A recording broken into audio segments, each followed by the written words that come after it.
RSSന്റെ തറവാട്ട് സ്വത്തല്ല കേരളം, അതിന്റെ ഭാഗമായി പണിതുയർത്തിയതല്ല രാജ്ഭവൻ.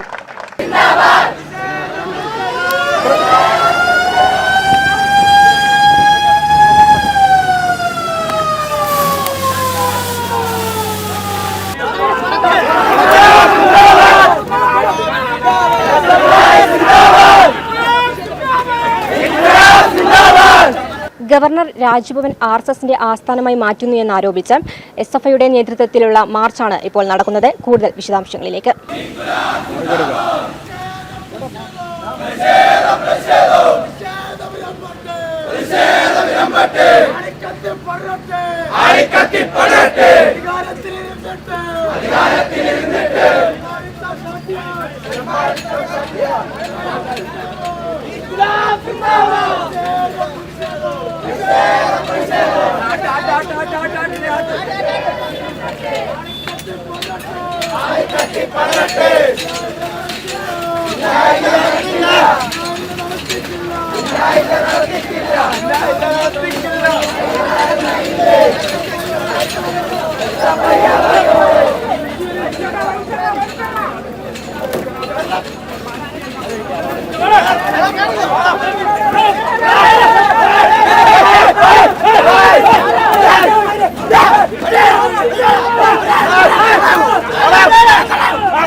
ഭരണഘടനയുടെ അന്തസ്സിനെ വെല്ലുവിളിച്ച ഗവർണർ രാജേന്ദ്ര വിശ്വനാഥ് അർലേക്കറുടെ നടപടിക്കെതിരെ രാജ്ഭവനിലേക്ക് SFI മാർച്ച് നടത്തി. ഗാന്ധി ചിത്രവും ഉയർത്തി ഗവർണറെ ഭരണഘടന പഠിപ്പിക്കുമെന്ന ബാനറുമായാണ് പ്രവർത്തകർ മാർച്ചിൽ പങ്കെടുത്തത്.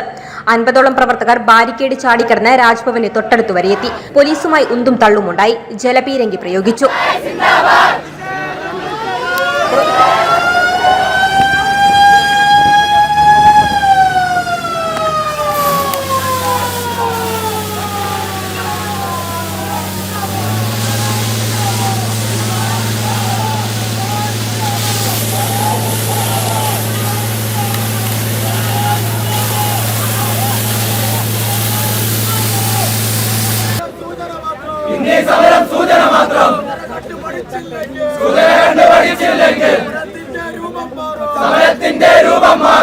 തുടർന്ന് പ്രവർത്തകർ രാജ്ഭവന് മുമ്പിലെ റോഡിൽ കുത്തിയിരുന്ന് പ്രതിഷേധിച്ചു.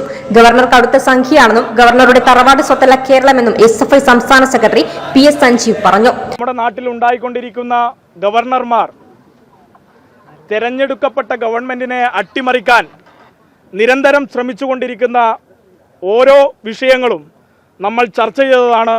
നിരന്തരം അതിനെതിരെ പ്രതിഷേധമുയർത്തിയതാണ്. എന്നാൽ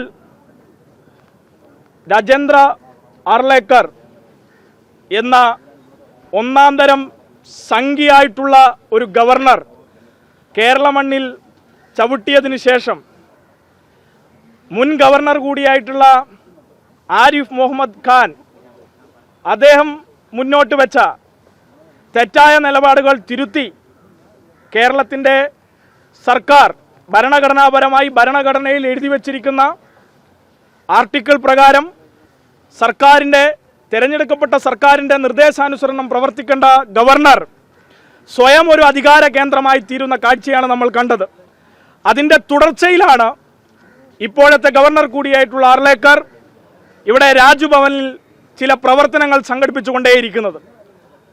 കഴിഞ്ഞ കുറച്ച് ദിവസങ്ങളിലായി കേരളത്തിലെ രാജ്ഭവൻ കണ്ടുകൊണ്ടിരിക്കുന്നത് ഭാരതാംബയെയും ഹെഡ്ഗവാറിനെയും സവർക്കറെയും ഗോൾവാക്കറെയും പോലുള്ള സംഘപരിവാർ താൽപ്പര്യങ്ങളുടെ അടയാളങ്ങളെയാണ്. ഒരു കാര്യം SFI അസന്നിഗ്ധമായി പ്രഖ്യാപിക്കാൻ ഈ അവസരം ഉപയോഗിക്കുകയാണ്.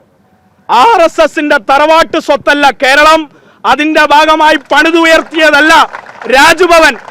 ഈ നാട്ടിലെ തൊഴിലാളികൾ അവരുടെ നികുതിപ്പണം കൊണ്ടുണ്ടാക്കിയതാണ് എല്ലാ സർക്കാർ സ്ഥാപനങ്ങളും ഭരണഘടനാ സ്ഥാപനങ്ങളും എന്ന് അടിവരയിട്ട് ഓർമ്മിപ്പിക്കാൻ ഈ നിമിഷം ഞങ്ങൾ ഉപയോഗിക്കുകയാണ്. ഗവർണറെ ഭരണഘടന പഠിപ്പിക്കുമെന്നും സംസ്ഥാന സെക്രട്ടറി വെല്ലുവിളിച്ചു. വിസ്മയ ന്യൂസ്, തിരുവനന്തപുരം.